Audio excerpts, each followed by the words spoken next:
બોલો ગૌ માતા કી જય। આજના આ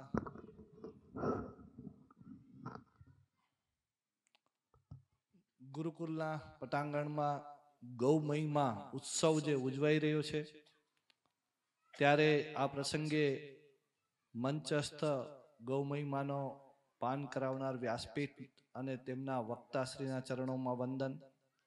આજના આ સમારંભના આ સત્રના અધ્યક્ષ શ્રી દેવપ્રકાશ સ્વામીજીના ચરણોમાં વંદન, તેમજ ભુજ મંદિરના ઉપમહંત શ્રી તેમજ ઉપસ્થિત સર્વે સંતગણના ચરણોમાં વંદન, ગૌ માતાના ચરણોમાં વંદન, તેમજ ઉપસ્થિત સર્વે ગૌભક્ત ભાઈઓ બહેનો સર્વેને મારા ખૂબ ખૂબ નમન। આજે જે આ ઉત્સવ ઉજવાઈ રહ્યો છે તો આપણે બધે એને માણી રહ્યા છીએ। મારાથી અગાઉ પણ અલગ અલગ વક્તા આ દિશામાં જે પોતાનું જીવનનું સમર્પણ કરીને જે અનુભવનું ભાથું હતું એ આપની વચ્ચે મૂક્યું છે। અને સાથે સાથે આપણા શાસ્ત્રોમાં અને આપણા ધર્મ સંસ્કૃતિમાં પણ જે વાત છે એ પણ આ મંચ ઉપરથી મુકાય છે। અને એક અનુભવના સ્તરે જીવન જીવવામાં જે આપણે ગૌ માતાનું જીવનનું જે આપણે લાભ મળતો હોય છે કે એનો ક્યાંક જીવનમાં ઉપયોગ કરતા આવીએ છીએ એવા અનેક પ્રકારના જીવન ઉપયોગી વાતો અનુભવી લોકોના માધ્યમથી મુકાતી હોય છે। મારા ભાગે પણ ગાય આધારિત આર્થિક ઉપાર્જનનું મહત્વ એ વિષય માટે જે મને સોંપવામાં આવ્યો છે અને આ વિષય માટે હું છેલ્લા 20 વર્ષથી એટલે 2001 થી ગાય આધારિત ખેતી કરું છું, એટલે 23 વર્ષ થયા। અને સાથે સાથે ગાયની ગૌશાળા પણ કરી અને ગૌશાળાના ગોબર ગૌમૂત્રનો ઉપયોગ કરી અને ઘરેલું સ્વાવલંબન માટે અનેક વસ્તુઓનું ઉત્પાદન જે આપણે અગાઉના જીવન વ્યવસ્થામાં હતું એ બધી જ વાતને ફરીથી આપણે કઈ રીતે જોડીએ એવા એક પ્રયોગાત્મક કે આજના સમયમાં એ જૂની વાતને કઈ રીતે પાછા જીવનમાં લાવી શકાય તો એવા ઉત્પાદનોના નવા રૂપ આપણે ઊભા કરવા માટે રામકૃષ્ણ ટ્રસ્ટની અંદર અનુસંધાનનું કાર્ય ચાલે છે।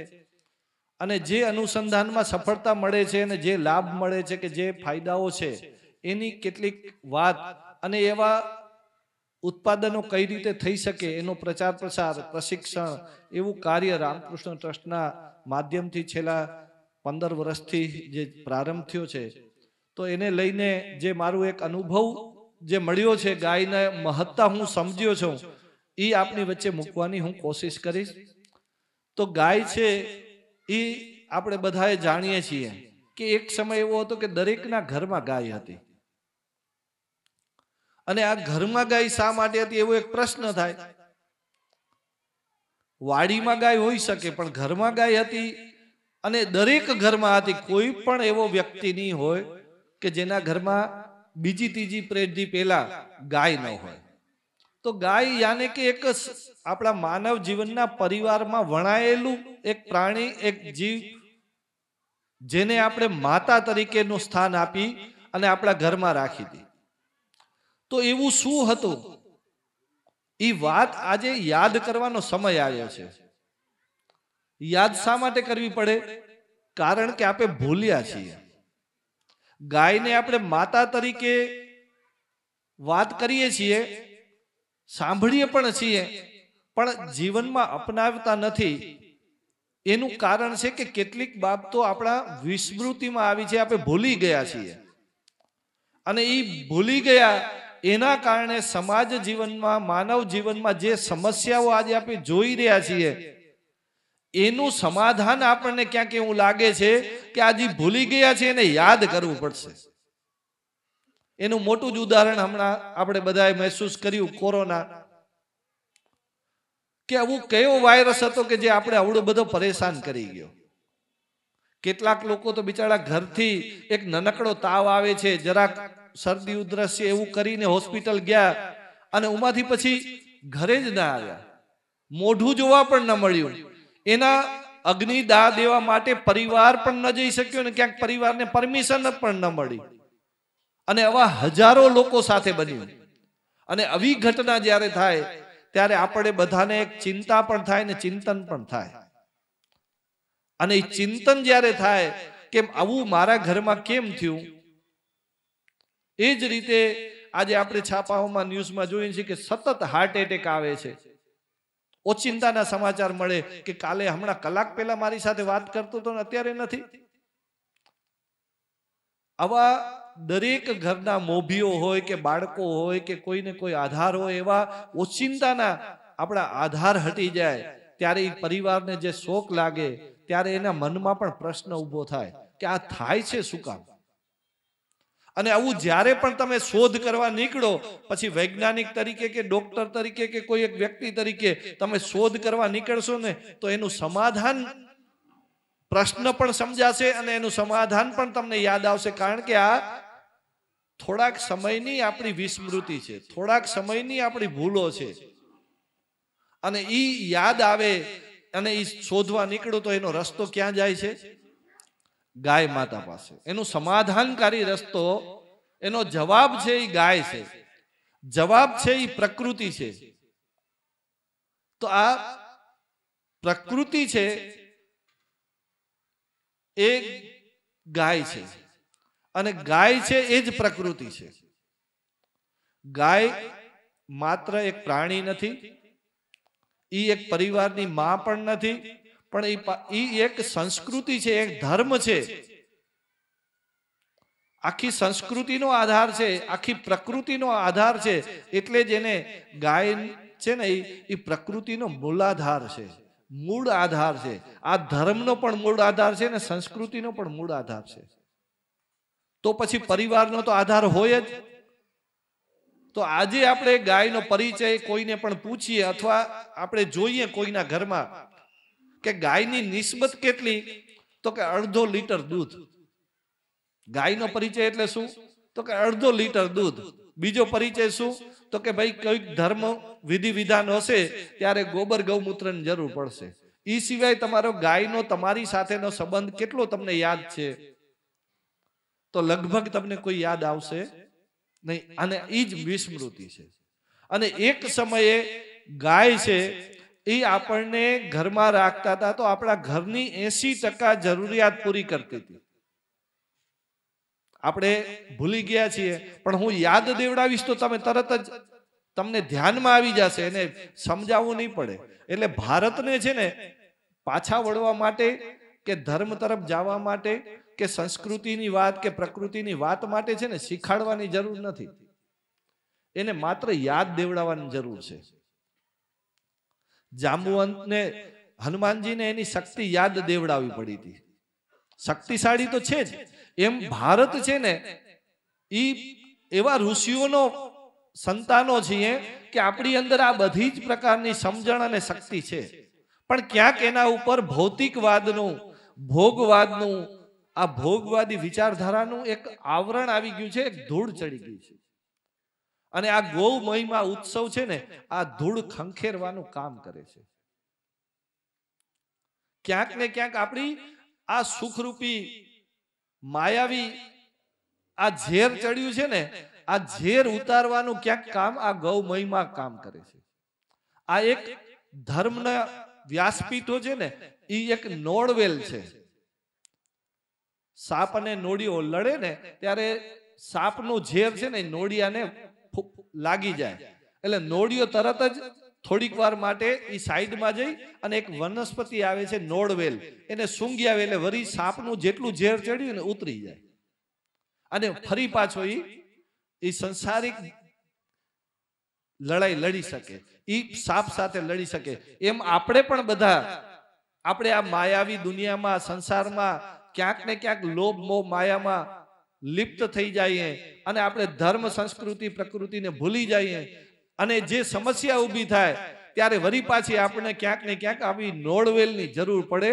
અને આવું નોળવેલ છે એ આ સંતો પાસે સંચવાયેલી છે અને સંતો વળી પછી પેટારામાંથી કાઢીને સુંગાડે એટલે પાછો માણસ છે ને એ બરાબર થઈ જાય.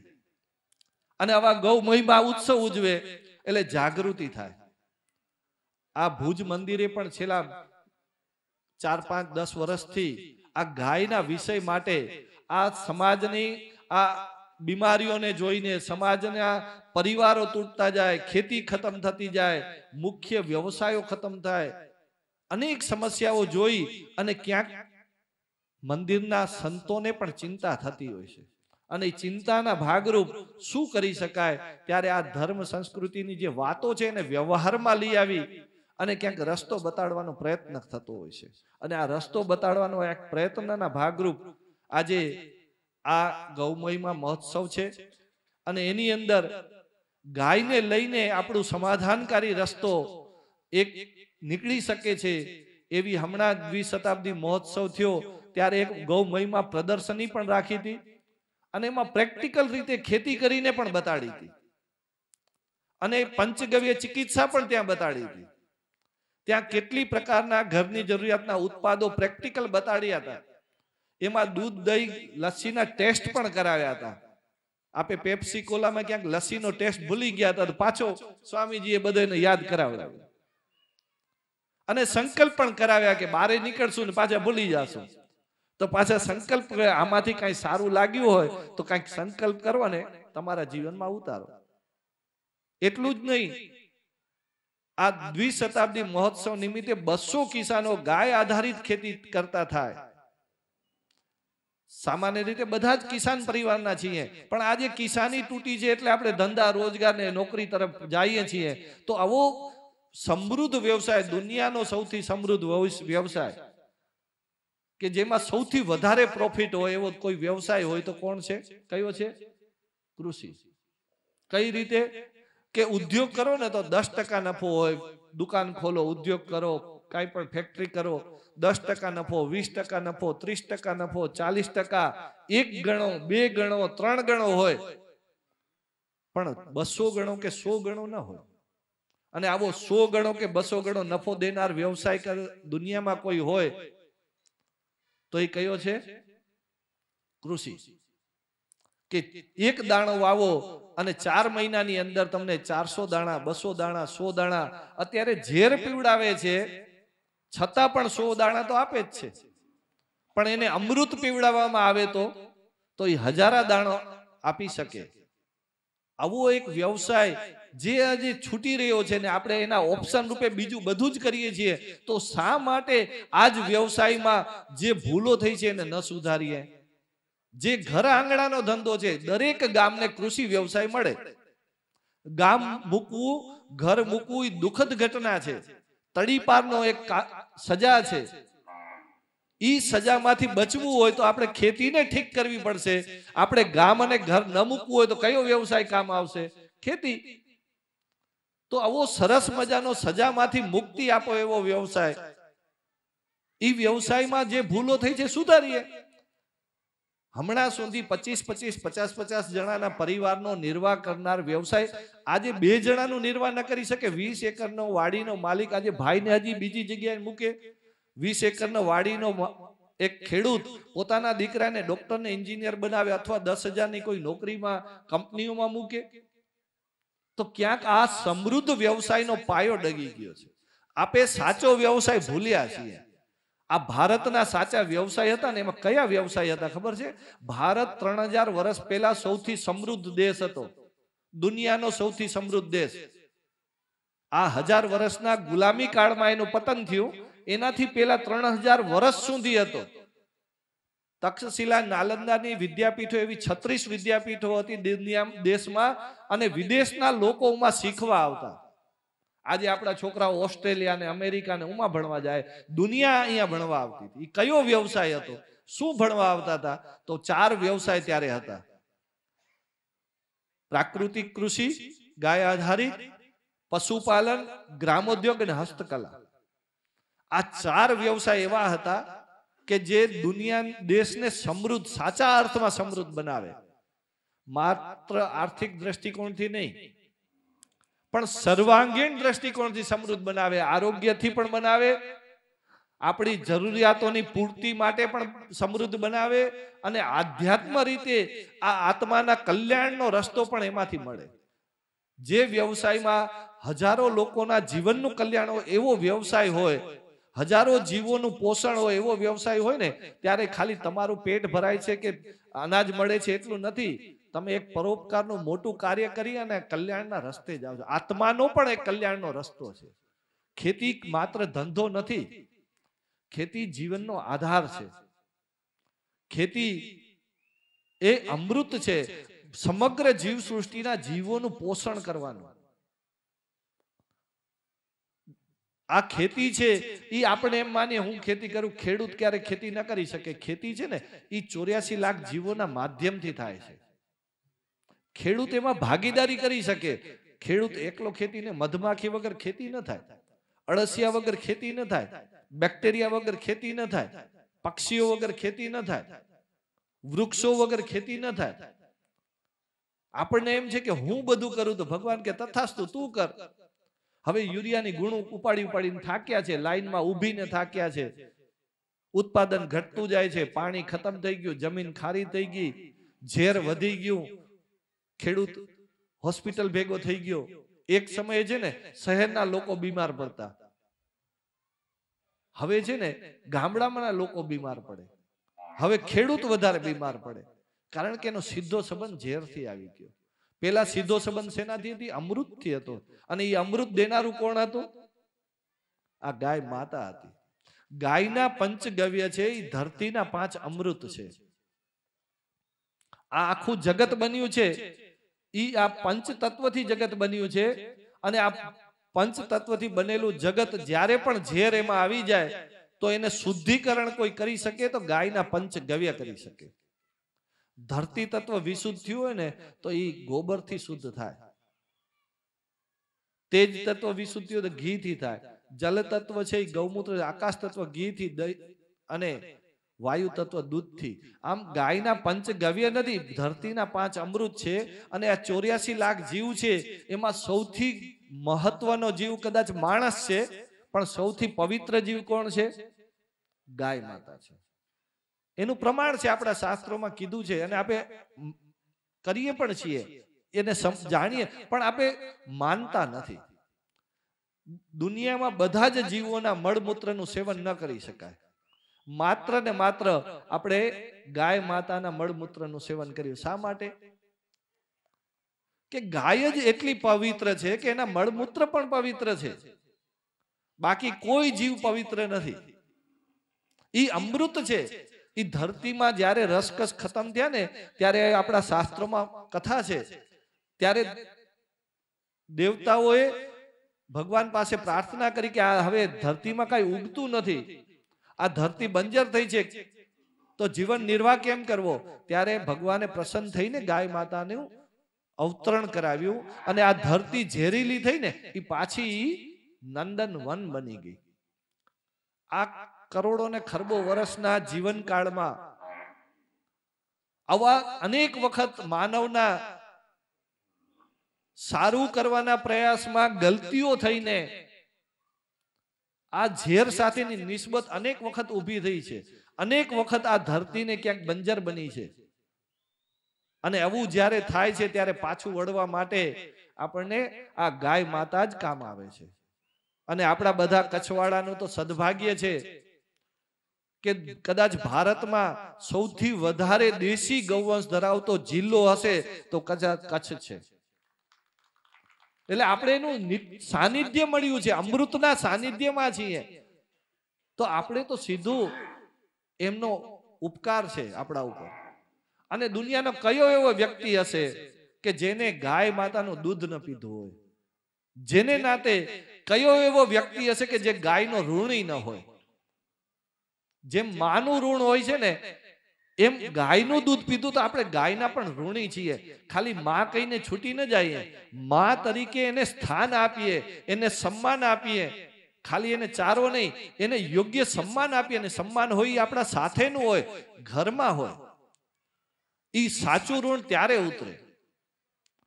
આપણે સારું કરવામાં, સુખની સુવિધાઓમાં ક્યાંક આપણે રસ્તો ભૂલ્યા હતા, કાંઈ વાંધો નહીં. હવે આપણને સમસ્યાઓએ જાગૃત કર્યા છે તો પાછા જાગીએ અને આપણે પાછા જે ભૂલ થઈ છે એને સુધારીએ. અને આનું સમાધાન જો કોઈ હોઈ શકે તો એ ગાય માતા પાસે છે. આજે દુનિયા બધી જ એમ કે છે કે પૈસો પેલે, તો હું એમ કહીશ કે પૈસો એ તમને કોઈ આપી શકે ને સૌથી વધારે તો ગાય માતા આપી શકે. આપણા શાસ્ત્રોએ કીધું છે, આ હું નથી કહેતો, શાસ્ત્રોએ કીધું છે. ગોબરમાં કેનો વાસ કીધો છે? આપે સાંભળીએ છીએ, જાણીએ છીએ, પણ માનતા નથી. શું કરીએ છીએ? બધી ખબર છે પણ કોમા જેમાં છીએ, નશામાં છીએ. આપણી ચેતના ખતમ થઈ ગઈ છે. ખબર બધી છે, આપણે આજે પણ આપણા ગીતા ને મહાભારત ને રામાયણ આપણા ઘરમાં રાખ્યા છે, પણ એને ખોલતા, સંતોને સાંભળીએ છીએ પણ એની વાતને પકડતા નથી. જન્માષ્ટમી મનાવીએ પણ કૃષ્ણ ભગવાનની વાત, કૃષ્ણ ભગવાનને પકડીએ પણ કૃષ્ણ ભગવાનની વાતને ન પકડીએ. આપણે શું પકડવાનું છે? તો એના વાતોને, એના ભગવાન દેવી દેવતાઓના જીવનના ચરિત્રનું અનુકરણ કરવાનું છે.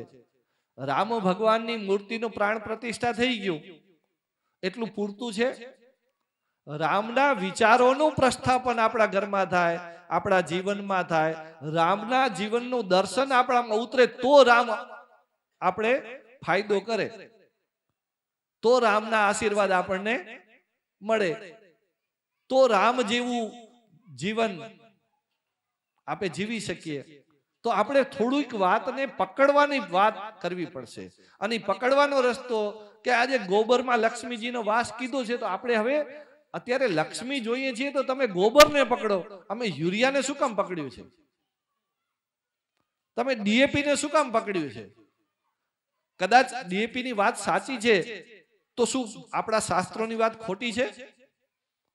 આ અધૂરા વૈજ્ઞાનિકોએ વાત કરી એ તમને એ સાચી લાગે અને આપણા શાસ્ત્રોએ કરેલી વાત ખોટી લાગે? શાસ્ત્રો શેમાંથી બને છે ખબર છે? શાસ્ત્રો બને છે શાસ્ત્રાર્થના આધારે. અને શાસ્ત્રાર્થ શું છે? કે એક વ્યક્તિને આવેલો વિચાર કે સારી વાત, એને સીધી લખી નાખો ને તો એ ચોપડી કહેવાય. પણ એ વાતને એવા ઈ જ વિષયના 100 લોકોની વચ્ચે મૂકો અને 100 લોકો કહે ને કે આ વાત સાચી, ઈ 100 પ્રશ્ન પૂછે 100 લોકો, ઈ પ્રશ્નનો તમે જવાબ દઈ દો અને ઈ વાત જો તમારી ટકે અને ઈ લખાય, એનું નામ શાસ્ત્ર. એટલે શાસ્ત્રની વાત કાચી ન હોય. કોઈ એક વ્યક્તિના તુક્કો સૂજ્યો, રાતના સપનું આવીને બોલી નાખ્યું, ઈ ન હોય. શાસ્ત્ર છે ને ઈ 1000 ગયણામાંથી ઘડાયેલું જ્ઞાન છે. અને ઈ જ્ઞાનને જો આપણે ઠેબે ચડાવીએ તો શું થાય? આજે ખેતી શીખવી હોય ને તો આજથી 70 વર્ષ ઉંમરના જે પણ બાપા હોય ને એની કણે શીખાય, યુનિવર્સિટીના વૈજ્ઞાનિક કણે ન શીખાય. આપણી ભારતની જ્ઞાન પરંપરા રહી છે. કઈ હતી? 2 પરંપરા હતી. એક પરિવાર પરંપરા અને એક ગુરુ શિષ્ય પરંપરા. જે પરિવારનું જ્ઞાન છે ને એ ક્યાંથી મળતું હતું? પરિવારમાંથી મળતું હતું. દાદાને એના દાદાએ કંઈક વાત શીખાડી હતી, દાદાએ એના જીવનમાં એ વાતને પકડી અને યુગાનુકૂળ એમાં કેટલાક સુધારા કરવા પડ્યા, સુધાર્યા અને એને પછી વાત એના નીચેના પોતાના દીકરાને કરી. દીકરાએ વળી યુગ બદલ્યો, વાતાવરણ બદલ્યું, પરિસ્થિતિ બદલી એટલે એમાં થોડાક સુધારા વધારા કરી અને એ વાત એના દીકરાને કીધી. એટલે ઘડાયેલું વિજ્ઞાન, 1000 વર્ષનું ઘડાયેલું વિજ્ઞાન છે. આ પરિવાર પરંપરા તૂટી છે. આપણે પરિવાર પરંપરા જો તૂટી જાય તો પછી સાચું જ્ઞાન મળવાનો આધાર નથી, પછી તો ચોપડિયું જ્ઞાન છે. અને આ વૈજ્ઞાનિકો છે એ પોતે એક જ દ્રષ્ટિથી વિચારે છે, એક ડાયમેન્શનથી વિચારે છે, એટલે એનું વિજ્ઞાન અધૂરું છે. સર્વાંગ જીવન જીવવા માટે માત્ર પૈસા જરૂરી નથી. પૈસા સાધન છે. પૈસા કમાવી દે, પૈસા વધુ કમાવી દે, પૈસાનો રસ્તો બતાડે, એ અધૂરું જ્ઞાન છે. પૈસાની સાથે સાથે તમને નિરોગીતા શીખાડે, તમને ધર્મ સમજાવે, તમને પારિવારિકતા શીખાડે, તમને આધ્યાત્મિકતા શીખાડે. આ બધા જ જ્ઞાનનું જોડીને જીવવાની વાત કરે, એનું નામ પૂરું વિજ્ઞાન. આ તો અજ્ઞાન છે. અને આ ગાય આધારિત પ્રાકૃતિક ખેતી છે ને, એ પૂર્ણ વિજ્ઞાન છે. ઈ ગાય આધારિત ખેતીમાંથી તમે જેટલા પણ આજની સમસ્યા છે બધાના સમાધાન એમાં છે. જે દિવસે ગાય આધારિત ખેતી આપણા પરિવારોમાં હતી તે દી મને કયો પરિવાર નાના હતા કે મોટા હતા, તૂટતા હતા કે વધતા હતા? વધતા હતા. તે દિવસે સામાજિક સ્થિતિ શું હતી?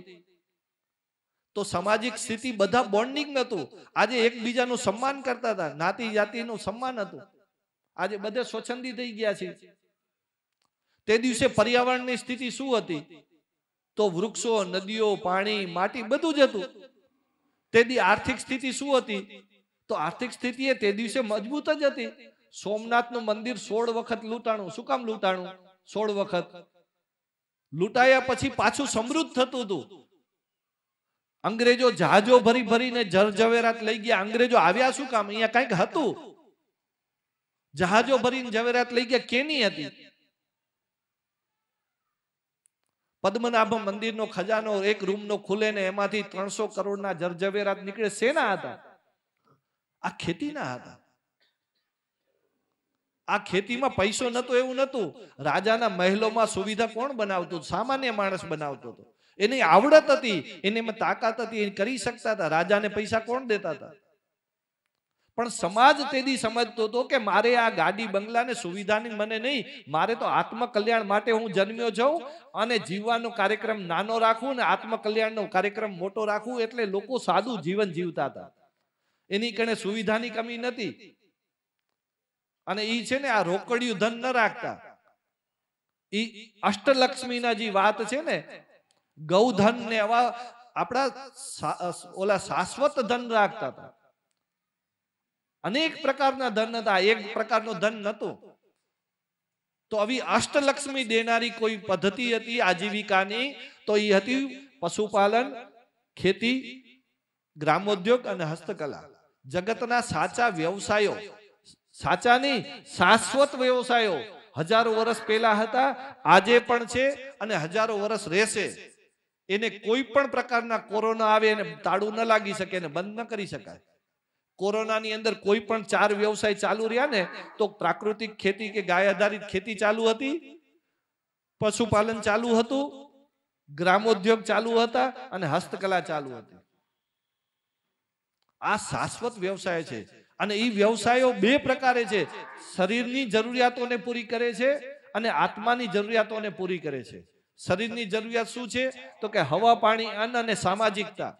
એટલે હવા, પાણી, અન્ન માટે આપણે અર્થ ઉપાર્જન જોઈએ એટલું અર્થ આપે છે. અને આત્માને શું જોઈએ? આત્માને જોઈએ છે આનંદ, ચિદાનંદ, પરમાનંદ, શાશ્વત આનંદની પ્રાપ્તિ. અને એ આનંદ શેનાથી મળે? તો કે સંતોષ તૃપ્તિથી મળે. સંતોષ તૃપ્તિ શેનાથી મળે? તો પરોપકારથી મળે. અને જ્યારે તમે પ્રાકૃતિક ખેતી કરો છો ને, ત્યારે 1 એકરની અંદર જોઈ શકાય એવા 4 લાખ જીવ અને 1 ગ્રામની અંદર 3 કરોડ જીવ. અને આ બધા જીવોને જીવાડનાર કોણ હતો? 1 એકરની જ્યારે કોઈ ખેડૂત ખેતી કરે ને, ત્યારે રોજ એના આંગણામાં હજારો, કરોડો ને ખરબો જીવો જીવતા હોય. એના માટે નિમિત્ત બને. જીવાડવાનું તો ભગવાન છે, પણ એ ખેડૂત છે ને, એ નિમિત્ત બનતો હતો. રોજ એના આંગણે કરોડો જીવોને જમાડવાનું જ્યાં અન્નક્ષેત્ર ચાલતું હોય ને, એનો એ નિમિત્ત બનતો હોય, તો એના આશીર્વાદ કેટલા મોટા હશે. અને એ આશીર્વાદ હતા ને, એટલે થીગડાવાળી પેન્ટ પહેરતો, માટીના મકાન હતા, 25 જણાનો પરિવાર હતો, પણ એના ઘરે દીકરી સામેથી દેવા જતા હતા. શું કામ દેતા હતા? કારણ કે એના ઉપર ભગવાનના 4 હાથ હતા. એ સાચો વ્યવસાય છે. શરીર કલ્યાણ, આત્મકલ્યાણ 2 કલ્યાણ કરનારો વ્યવસાય છે. એ સ્વાર્થ અને પરમાર્થ 2નું બેલેન્સ કરનારો વ્યવસાય છે. જીવનમાં ખાલી સ્વાર્થ પણ ન ચાલે, ખાલી પરમાર્થે ન ચાલે. સ્વાર્થ છે એ શરીર ટકાવવા માટે છે, પરમાર્થ છે એ આત્મકલ્યાણ માટે છે. તો 2નું બેલેન્સ કરનારો વ્યવસાય હતો. તો એ કયો હતો? પ્રાકૃતિક ખેતી. આજની ખેતી નહીં, જેમાં હજારો રોજ મારવા માટેનો રોજનો કાર્યક્રમ ચાલતો હોય. એટલે એની દીકરી નથી મળતી, એના ઉપર ભગવાનના હાથ નથી. એના ભેગા ચતુરંગીની સેના છે, કૃષ્ણ ભગવાન નથી. એના ભેગા વેપારીઓની ચતુરંગીની સેના છે, વેપારી રૂપી. અને જે પ્રાકૃતિક ખેતી કરે છે ને એની સાથે કૃષ્ણ ભગવાન છે, પણ કયા રૂપમાં? ઈ ગાયના રૂપમાં, બેક્ટેરિયાના રૂપમાં, મધમાખીના રૂપમાં, વૃક્ષોના રૂપમાં, અનેક 84 લાખ જીવોના રૂપમાં ભગવાન એના ખેતરમાં વિદ્યમાન છે. અને એનું તમે જ્યારે સંભાળ રાખો તો તમારી સંભાળ તો ઈ રે ને રે. તો આ પ્રકારની આ વ્યવસાય, એ જ રીતે પશુપાલન, કે જ્યારે તમે પશુપાલન કરો છો ત્યારે અનેક જીવોને તમે જીવાડો છો, રોજ નિમિત્ત બનો છો, તમારો પણ પેટ ભરાય છે અને જીવોને જીવાડો છો એટલે પરમાર્થ પણ થાય છે. સ્વાર્થ ને પરમાર્થ બે પોસાય છે. અને આ પશુપાલન સામાન્ય નથી. આપણે દેખાય સામાન્ય છે, એ બોલતું નથી પોતાના મોઢે. એટલે દુનિયાનો સાયન્ટિસ્ટ રોકેટ લઈને આકાશમાં પહોંચ્યો છે, પણ હજી સુધી ઈ છે ને દૂધ નથી બનાવી શક્યો. દુનિયાનો સાયન્ટિસ્ટ આકાશમાં પહોંચી ગયો, ગમે એટલા અનુસંધાન કર્યા, એક પણ સાયન્ટિસ્ટ હજી દૂધ નથી બનાવી શક્યો. અને કઈ રીતે? સાવ સહજ રીતે. તમે ગમે તે ખવડાવો, તમે લીલો કચરો ખવડાવો, સૂકો કચરો ખવડાવો, ખાંડદાણ ખવડાવો, એઠવાડ ખવડાવો, તમે ગમે તે ખવડાવો, બને છે શું? કયો માણસ બનાવી શકશે? મને બતાડો. 6 કલાકની અંદર તમે ગમે તે ખવડાવો અને દૂધ બની જાય, અમૃત બની જાય. આ અમૃત દેનારું પ્રાણી કે જીવ કે ગાય એ સામાન્ય કેમ હોઈ શકે? એ રોડ ઉપર કેમ હોઈ શકે? કારણ કે એ બોલતું નથી. આપણે એના વતી એના મૂત્રમાં શું છે, એના દૂધમાં શું છે, એના ગોબરમાં શું છે, એના ગુણ ગાવાનું ભૂલી ગયા. શાસ્ત્રોએ તો ગાયા છે પણ એને ખોલતા નથી. એને ખાલી ધૂપબત્તી કરીએ. તો શાસ્ત્રોએ જે કીધું છે, વેદો છે ને, એ માર્ગદર્શન છે, જીવનના વ્યવહારિક વિજ્ઞાન છે વેદોમાં. પણ વેદોનું પઠન છે નહીં. તો આપણે આજે જે પણ સમસ્યાનું સમાધાન તમે ગોતવા માંગતા હો, સુખી થવા માંગતા હો, મુક્ત થવા માંગતા હો, જે પણ કરવા માંગતા હો, તો એ ભારત પાસે તાળાની ચાવી છે ને, એ આપણા શાસ્ત્રોમાં છે અને એ આપણા ઋષિ મુનિઓનું દેન છે. અને એટલે જ કદાચ આપણે આજે આ ઋષિ મુનિઓને એટલો આદર કરીએ છીએ કે કૃતજ્ઞતાથી, કે આજે ભગવું વસ્ત્ર દેખાઈને નમન કરી દઈએ છીએ. અંદર કોણ છે નથી જોતા, આપણે ભગવા વસ્ત્રને નમન કરીએ છીએ. કારણ કે ઋષિ મુનિઓનું દેન છે. ઋષિ મુનિઓનું ઋણ ઉતરી શકે એમ જ નથી. કેટલે જન્મ સુધી આપણે પગે કરશું, સંતોને આપણે ગમે એટલા પગે લાગશું, તો એ ઋણ ઉતરશે નહીં. કારણ કે એને દીધું છે, આપણા જીવનનો મોક્ષનો રસ્તો બતાડ્યો છે. તો આ ગાય છે, એને આપણે સમજવાની છે. તો એ આપણે સમજીએ. ગાયનો પરિચય શું છે હું તમને કહું તો, ગાય ઘરમાં શું કામ રાખતા હતા? તો ગાય છે ને ઘરની અંદર થાળીનો જીવનનો આધાર શું? ભોજન. તો ભોજનનો અડધો હિસ્સો શું હતું? મને કયો. દૂધ, ઘી, માખણ અને છાશ હતું. અડધા હિસ્સામાં શું હતું? રોટલી, શાક અને ખીચડી હતા. આ રોટલી, શાક અને ખીચડી ક્યાંથી આવતા હતા? ખેતરમાંથી. ખેતરની અંદર ખેતી કરવા માટે કોષ શેનાથી ચાલતો? બળદથી. ખેડ કેનાથી થતી? વાવણી કેનાથી થતી? નિંદાઈ કેનાથી થતી? ખાતર શું હતું? ગોબર અને પ્રાકૃતિક વેસ્ટ, પ્રકૃતિએ બનાવેલો દરેક કચરો અને ગોબર એ મિલાવીને જગતનું ઉત્તમ ખાતર આપણે બનાવતા હતા. દવા તરીકે શું હતું? દૂધનો છંટકાવ. જે વેલજીભાઈ કીધું ને, દૂધને ગોળ છાંટી તો જુઓ, જીવાતે જશે ને પોષણે મળશે. ગૌમૂત્ર છાંટો તો ખરા, જીવાતે જશે ને પોષણે મળશે. રાખ છાંટો, ગોબરની ઉબલાની રાખ, એનો છંટકાવ કરતા, એનાથી પોટાશ પણ મળે અને જીવાતો પણ જાય.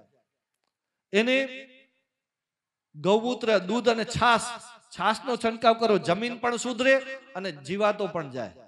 તો આ ચાર જે ખાતર અને દવા કોઈ આપતું હતું, તો દૂધ, છાશ, ગૌમૂત્ર અને ગોબર, આ કોણ આપતું હતું? પરિવહન, મજૂરને લઈ જવાનો સામાન હેરફેર શેનાથી થતો હતો? મજૂર, આપણે ઘરેથી જવા આવવાનો શેનાથી થતું હતું? તો આ બધામાં ગાયનો ભૂમિકા હતી. તો ખેતીનો 80% કામ ગાય કરતી, ગૌવંશ કરતો હતો. તો થાળીનો કેટલો હિસ્સો થઈ ગયો?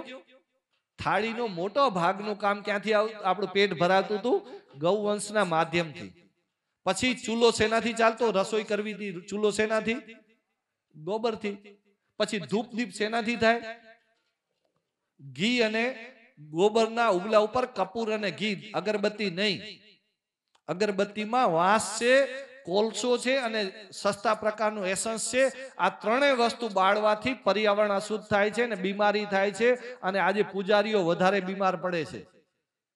અગરબત્તી ન કરવી સારી, ભગવાનને રાજી કરવાનો કાર્યક્રમ નથી. વાતાવરણ શુદ્ધિ હતું.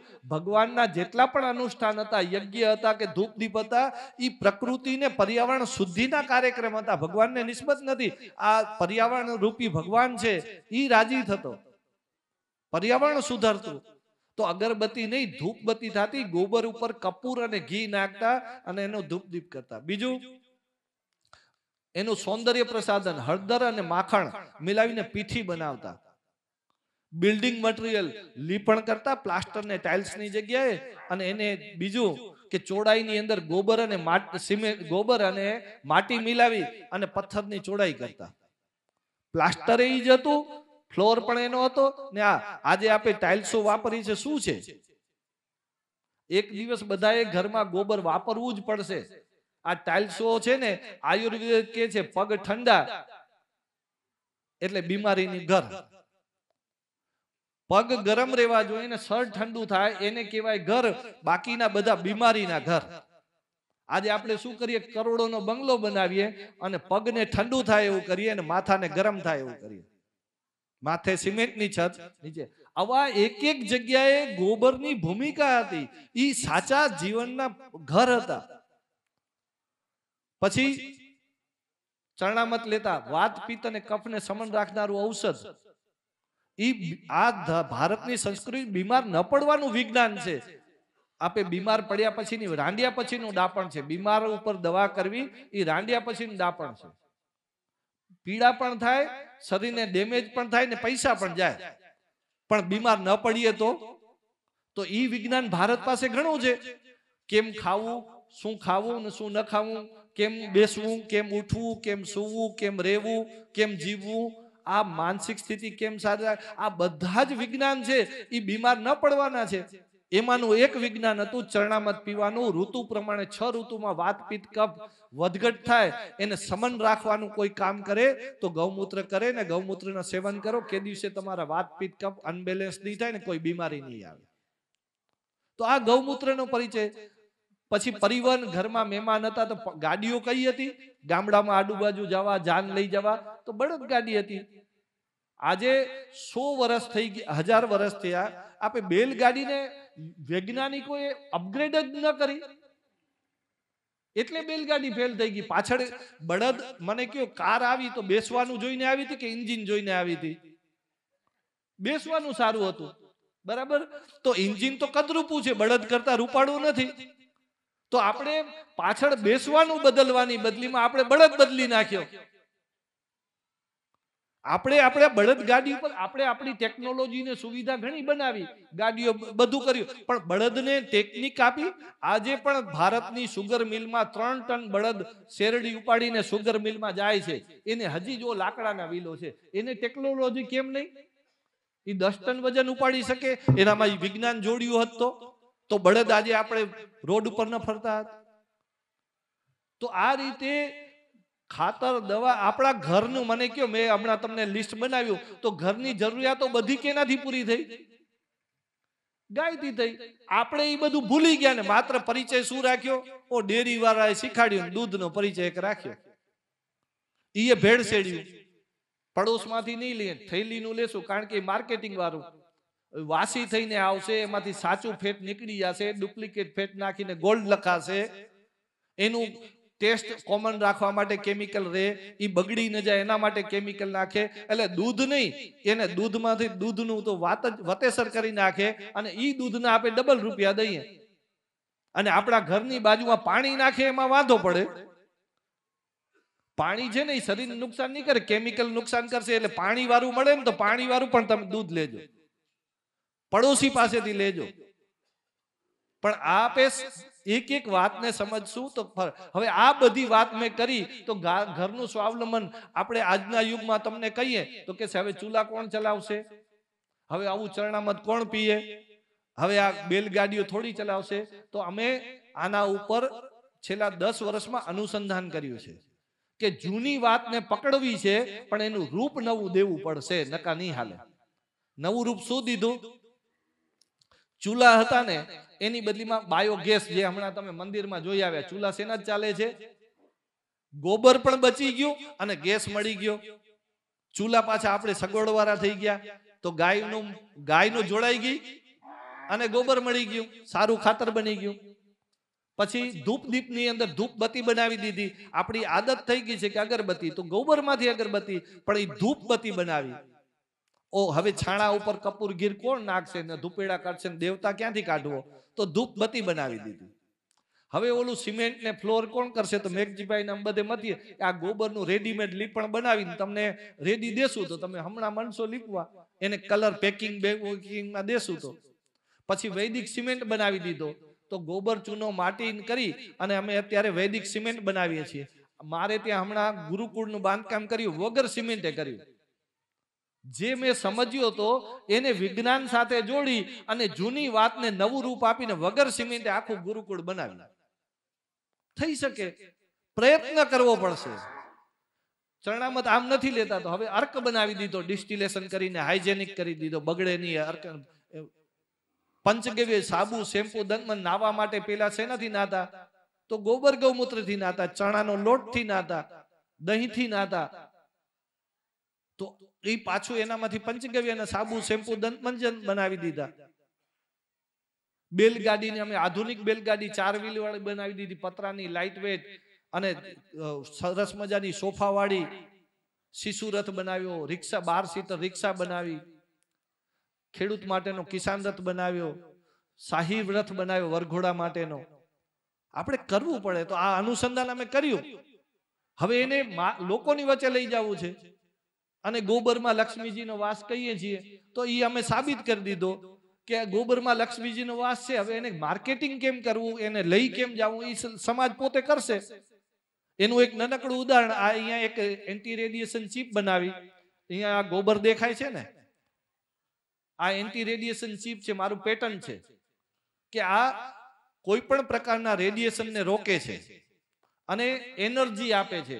ઘરની અંદર ગોબર હતું ને, એ એનર્જી પણ આપતું હતું અને રેડિયેશન કંટ્રોલ કરતું હતું. ઘરના આંગણામાં લીપણો અત્યારે પણ અહીંયા સકારાત્મક ઉર્જા વધે છે. માપવાનું મેજરમેન્ટ આવે છે, આભા મંડળનું મેજર કરવાનું. તો હવે સાયન્સમાં બધું મપાય છે. અને આ રેડિયેશન ચીપ 1 ગ્રામની છે ને 10 રૂપિયામાં વેચીએ છીએ, કેટલાક 20 રૂપિયા, કેટલાક 30 રૂપિયા. એક ગાય એક દિવસમાં કેટલું ગોબર આપે? 10 કિલો ગોબર આપે. એક પોદરો કે 2 પોદરા ગણો તો હાલો, તો 10 કિલો એટલે કેટલા ગ્રામ થયા? 10,000 ગ્રામ. 10,000 ગ્રામ ગુણ્યા 10 કરો તો કેટલા રૂપિયાનું ગોબર થયું? 1 લાખ રૂપિયાનું થયું. હું વેચતો નથી એટલે નથી મળતા, હું કાલે કંપની ખોલીને વેચું તો હમણાં મને મળે. આ આપણા શાસ્ત્રો કીધું છે, એ સાબિત કરવાની ફરજ આપણી છે. અને આ શાસ્ત્રોએ કીધું છે તો છે. એ અતૂટ શ્રદ્ધાથી આપણે એ શાસ્ત્રોનું આપણે પાલન કરી શકીએ. એ શ્રદ્ધા ઊભી થાય તો શાસ્ત્રોમાંથી આપણે રસ્તો મળે. પણ શાસ્ત્રોમાં શ્રદ્ધા ન હોય તો શું થાય? તો ગોબરમાં લક્ષ્મીજીનો વાસ છે. એમાં તોરણ, દીવડા, રાખડી, ઘડિયાળ, અનેક પ્રકારની ગોબરની વસ્તુઓ બનાવે. જે બધી પ્લાસ્ટિકમાંથી બનતી હતી, જે ચાઇનાથી આવતી હતી, તહેવારોના દિવસોમાં દીવડા આવતા હતા, ઓલા સિરીઝો આવતી હતી, એની સમાજને જગાડી અને ગોબરના દીવડા ઉપર આવ્યા. તો આપણે બીજા લોકો ખોટું કરે છે એને કરતા આપણે આપણી સચ્ચાઈની વાત નથી કરતા, એ સમસ્યા છે. બીજા લોકો ખોટા છે એ નથી, સજ્જન શક્તિ નિષ્ક્રિય છે એ સમસ્યા છે. દુર્જનોનો સમસ્યા નથી. સજ્જન શક્તિ શું કરે છે? તો સજ્જન શક્તિએ જાગવું પડશે અને ગાયના જેવા વૃક્ષોનો પરિચય, પાણીનો પરિચય, હવાનો પરિચય આ આપણે આપવો પડશે. નકા પછી હવાએ કેદીક વેચાતી લેવી પડશે ને બજારમાં મળશે નહીં સમજીએ તો. એક વૃક્ષ સામાન્ય નથી, એક વૃક્ષ છે સંત છે. એ લે છે થોડું, આપે છે ઘણું. 1 લોટો પાણી આપીએ છીએ અને એ હવાને ઠંડી કરે છે, ગ્લોબલ વોર્મિંગને અટકાવે છે. કેટલાય જીવોને રહેવા આપે છે, કેટલાય જીવોને ખાવા આપે છે, કેટલાય આપણા જેવા માણસોને મૃત થયા પછી એના લાકડામાંથી ફર્નિચર આપે છે. અને કેટલીય હવામાંથી કાર્બન ડાયોક્સાઇડ શોષીને ઈ ઓક્સિજન આપે છે. અને ઓક્સિજનની કિંમત આપણે કોરોનામાં ખબર પડી ગઈ છે. બરાબર? તો આ રીતે એક એક આવા વૃક્ષો હોય. મને કે 2 મિનિટ ન ચાલે એવી આપણી શું? તો 2 મિનિટ ન ચાલે એવો જીવનનો આધાર કયો? હવા. કોઈ પણ વ્યક્તિને અહીંયા બોલાવો અને અડધો કલાક હવા ઉપર બોલે, જેના વગર મને 2 મિનિટ નથી ચાલતું, એના વિશે મારું નોલેજ 0 છે. પાણી વગર મને 2 દિવસ ન ચાલે. પાણી વિશે કોઈને પૂછો, કલાક બોલો. તમે એને પૂછો કે ચપ્પલ વિશે બોલો ને, કપડા વિશે બોલો ને, મોબાઈલ વિશે 10-10 કલાક બોલશે. પડોશી વિશે બોલો ને, મોદીજી શું કરે છે ને. આપણે શું કરીએ છીએ? આપણની જીવનનો આધાર શું છે? પેલા ઈ ઠીક કરીએ, પછી દુનિયાનું કરવું એ ખોટી વાત નથી. પણ આધારની વાત ભૂલી જઈએ કે મારો આધાર ગાય છે, મારા આધાર વૃક્ષ છે, મારો આધાર ધરતી માતા છે, મારો આધાર ગાય માતા છે. એને ભૂલી જાશું તો એના વિશેનું જ્ઞાન આજે ગતિથી આપણે સમાજને આવશ્યક છે. અને એ આપણા શાસ્ત્રોમાં છે. એને આપણે બધાએ સાથે મળીને આપણે લેવું જોઈએ.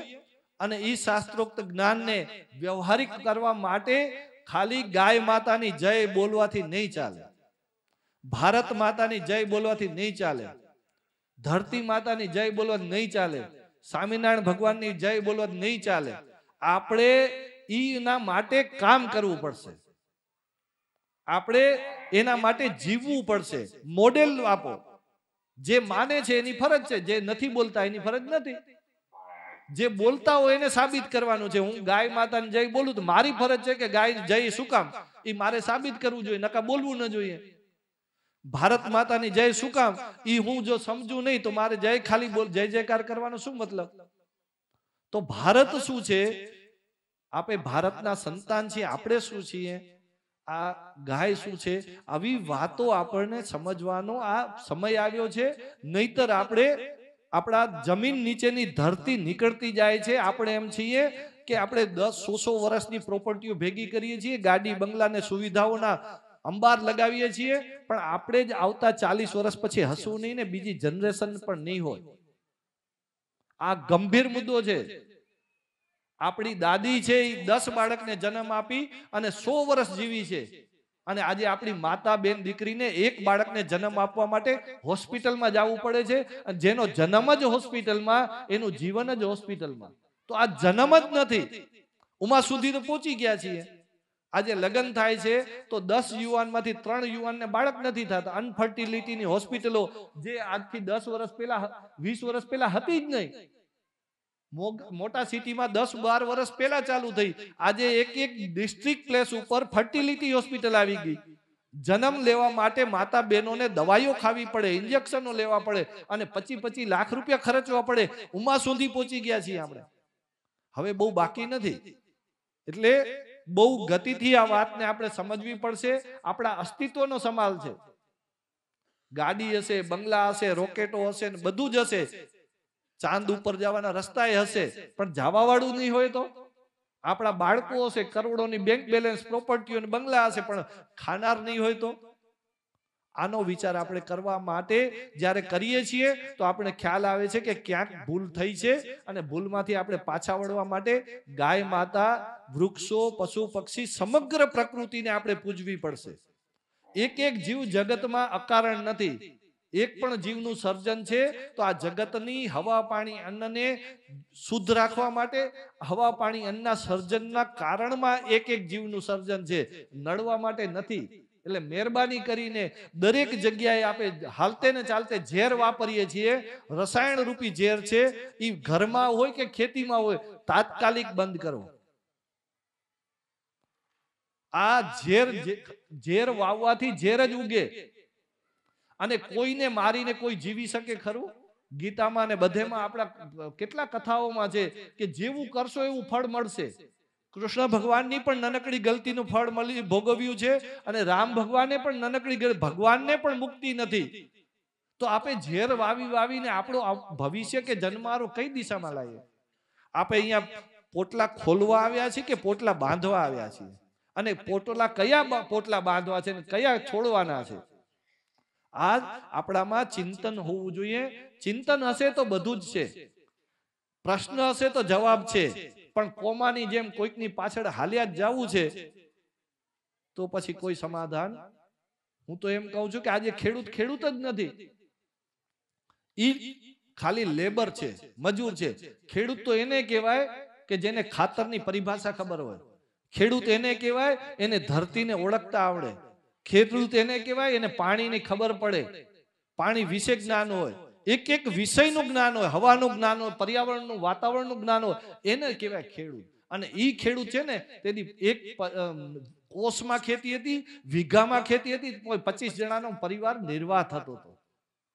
અને આજે 20 એકરમાં કોઈનું પૂરું નથી થતું. આ ખેતી નથી. ખેતીમાં ભૂલો છે અને ખેતીમાંથી જીવસૃષ્ટિ ગઈ છે. ખેતીમાંથી વૃક્ષો નીકળી ગયા, પશુ નીકળી ગયા, પક્ષી નીકળી ગયા, ગાય નીકળી ગયા અને નંદન વન ખેતી શમશાન બની ગઈ. જ્યાં કોઈ ચકલું ન ફરકતું એને શું કહેવાય? જ્યાં પંપ ઉપાડો ને જ્યાં રોજ હજારોની સંખ્યામાં જીવ મરે ને દફન થાય એને શું કહેશો? આ ખેતી નથી, આ શમશાન ઘર છે. અને એટલે જ કદાચ ખેડૂતો હવે ખેતરમાં બેસતાય નથી. જેવો ખેતરે જાય મજૂરને કામ બતાડીને પોતે ભાગીને ચાયની કેટલી બેસી જાય. વળી બપોર થાય એટલે જમવા આવે ને પાછો ખેતરમાંથી ભાગે જ છે, ખેતરમાં બેસવા તૈયાર નથી. અને પેલાનો ખેડૂત શું હતો સ્વામીજી? વડ પીપળા હતા, નીચે પશુઓ ભાંભરતા, ખાટલો નાખીને બેસતો, ખાલી બીજ નાખવાનું કામ કરતો. બીજ નાખી અને દુનિયા આખી એની પાસે આવતી. સુતારીની આવતો, દાઢી કરવા વાળો વાણંદ એની પાસે આવતો, દુનિયા આખી ખેડૂત પાસે આવતી. અને આજે આખી દુનિયા બેસી ગઈ અને ખેડૂત ભટકે છે. લુહાર પાછળ જાય, સુતાર પાછળ જાય, વાણંદની લાઈનમાં, વાણંદની દુકાનમાં લાઈનમાં બેસીને દાઢી કરાવે. 20 એકરનો વાડીનો માલિક ગયો હોય ગાડીથી પણ બેસે લાઈનમાં. અને તે દિવસે થીગડા વાળી પેન્ટ પહેરતો હતો પણ દુનિયા આખી એના ઘરે આવતી હતી. દીકરી દેવાય ઘરે આવતી હતી અને આખો સમાજ એને નમન કરતો હતો. જગતનો તાત હતો. અને તાત એટલે થયો કે એને સાચા ભાગીદારોને ભૂલી ગયો. એના સાચા ખેતીના ભાગીદાર કોણ હતા? તો વૃક્ષો હતા, પશુ હતા, પક્ષી હતા, ગાય હતી, આ બધા જીવો હતા, અળસિયા હતા, કીડી મકોડા, બધા એના ભાગીદાર હતા.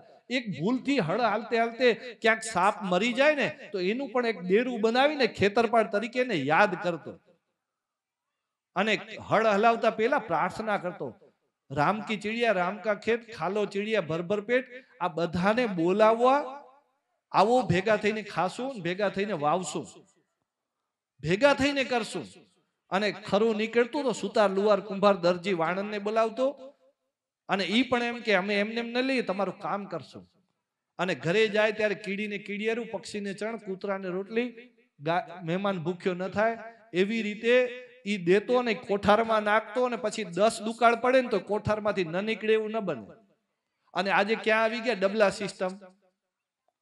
કોઠારમાંથી ડબલામાં. કારણ કે મનોજભાઈ નાખ્યું તો કેટલું હોય? તે દી તો રામ મોલ હતો, રામ કોઠાર ભરતો હતો એટલે ખૂટતો નતો. આજે શામજીભાઈ ને કાનજીભાઈ ની ખેતી થઈ ગઈ ને એટલે એ ડબલામાં નાખે છે કેટલું એને ખબર છે, ખૂટવાનું જ છે. આજે સાધુ સંતો ભંડારા કરે તો કોઈ ગણતરી કરી ન કરે કે આટલા જ લોકો આવજો ને આટલી જ રસોઈ બનાવશું. ઈ ખાલી માથે કપડું પાથરીને ભગવાનને પ્રાર્થના કરી દે કે આ બધું તારું છે ને તારે પૂરું કરવાનું છે તો થઈ જાય. ભગવાનને આગળ રાખીને જીવવાની વાત હતી. આજે ભગવાનને પાછળ રાખીને આપણે આગળ થયા છીએ, એ તકલીફ છે. એટલે ગાયનો વિશાળ પરિચય આપણે આપણા જીવનમાં અપનાવવો પડશે. અત્યારે જ્યાં પણ ઝેર શરીરમાં તમને બીમારીઓ થઈ છે, પંચગવ્યનું સેવન કરો, ઝેર નીકળી જશે. તમને આધ્યાત્મિકતાને તમારામાં વિચારિક તકલીફ થઈ છે, તમે પંચગવ્યનું સેવન કરો, શરીરની અંદર ટોક્સિક અને વિકારો અને નેગેટિવિટી છે એ નીકળી જશે. તમે વિધિ વિધાન કરાવો ને ત્યારે પંચામૃત પીવડાવે, ખબર છે? એ શું કામ પીવડાવે? વિધિ વિધાનનું અનુષ્ઠાન સફળ ત્યારે જ થાય કે તમે પવિત્ર ભાવથી કરો તો. અને પવિત્ર ભાવ માટે પવિત્ર શરીર જોઈએ. જ્યારે અપવિત્ર શરીરને પવિત્ર કોણ કરે? તો એ પંચામૃત પીવડાવે. અત્યારે એમાં થોડોક ફેરબદલ કરી સાકરને મધ નાખ્યું છે, એની બદલીમાં દૂધ, દહીં, ઘી અને ગોબર ગૌમૂત્ર નાખવામાં આવતું. એ સાચું પંચગવ્ય પંચામૃત હતું. તો ઈ પાવન કરે ને ત્યારે અનુષ્ઠાન ત્યારે સફળ થતું. ગાય ઘરમાં માત્ર આવવાથી તમારા ઘરના વિચારો ન બદલી જાય, તમારી પરિવારમાં ભાઈઓ ભાંડરું બધે ભેગા થવા ન માંડે તો મને કહેજો. ઈ આધ્યાત્મ પણ છે. ઈ ખાલી ઘરમાં આવે ને તો પણ તમારા ઉપર બધું ઈ હંમેશા બધાને આશીર્વાદ જ આપે છે. માં છે ને, માં કે દિવસે કોઈને ગમે એટલા હેરાન કરે, દીકરો પણ કરે પરેશાન. તો ધરતીએ કેદી કોઈને પરેશાન ન કરે, ગાય પણ ન કરે અને કોઈ માં ન કરે. એટલે આપણા શાસ્ત્રોએ જેમ તેમ ગમે એને ઉપમા નથી દઈ દીધી કે માં કહી દો. તો આપણે અને માં કહીએ છીએ એટલે એક ફરજ આવે છે. શું? કે આપણે ચાંદાને મામા, સૂરજને દાદા, આકાશને પિતા, વાયુને દેવતા, આ બધાને માતા પિતા ને દેવી દેવતા શું કામ કીધા? આપણે એક સંબંધ બાંધીએ છીએ કે આપણે પરિવારના છીએ અને સંબંધ બંધાય, એક એગ્રીમેન્ટ કરીએ છીએ કે જ્યારે તમને જરૂર પડશે ત્યારે હું તમારી મદદ કરીને, તમને જરૂર પડે ત્યારે તમે મારી મદદ કરજો. સંબંધ મતલબ કે પરસ્પરાવલંબનનો એગ્રીમેન્ટ. આપણે બે જણા એકબીજા માટે સમર્પિત છીએ, એકબીજા માટે જીવશું મરશું, એને કહેવાય સંબંધ. આ તો સંબંધો તો અત્યારે ઔપચારિકતા બની ગઈ, ગમે તેને માં કહી દઈને ગમે તેને આપણે સંબંધ બાંધી લઈએ, પણ એનો અર્થ જાણતા નથી. તો આપણે જે દિવસે આપણે અર્થ કાઢશું ને તો ખબર પડશે. એટલે ગાયના પંચગવ્યથી માંડીને અનેક વસ્તુ છે જે આર્થિક ઉપાર્જન માટે સક્ષમ છે. જે સૌથી સમૃદ્ધ વ્યવસાય ચલાવી શકે તો ગાય ચલાવી શકે. ગ્રામોદ્યોગ એનાથી ચાલે. મેં તમને કીધું સાબુ, શેમ્પુ, દંતમંજન, ફિનાઇલ, માલિશ તેલ, ખેતીના ખાતર, ખેતીની દવાઈયા, વૈદિક સિમેન્ટ અને પંચગવ્યની ફાર્મસીના અર્ક બનાવીએ છીએ. દવાઈ ડાયાબિટીસનો, સાયટિકા, આવા અનેક પ્રકારના દવાઓના અર્ક ગૌમૂત્રથી બને. તો એક ગાય તમને કેટલું આપે. આ ઉપાર્જનનું ઘર છે. અને ખાલી ઇકોનોમિકલ નહીં, બધી જ પ્રકારની આપણી જરૂરિયાતોને પૂરી કરી શકે. એટલે એનું નામ છે કામધેનુ. તમારી બધી જ કામનાઓને, બધા જ પ્રકારની કામનાઓને પૂરી કરી શકે તો એ કામધેનુ છે. કામધેનુ આજે પણ છે જ, ઈ જ છે, પણ આપણે એને ઓળખતા નથી. તો હું એમ ઈચ્છું છું કે આજે આ દાખલો સંતોએ કર્યો છે. આજે આ આખું આયોજન આ ગુરુકુલના સર્વે સંચાલકોએ અને દેવચરણ સ્વામીએ જે આ દાખલો કર્યો છે, હું એને ખૂબ ખૂબ અભિનંદન અને શુભેચ્છા પાઠવું છું કે સંતોની આ સાચું કર્તવ્ય આજે નિભાવી રહ્યા છો.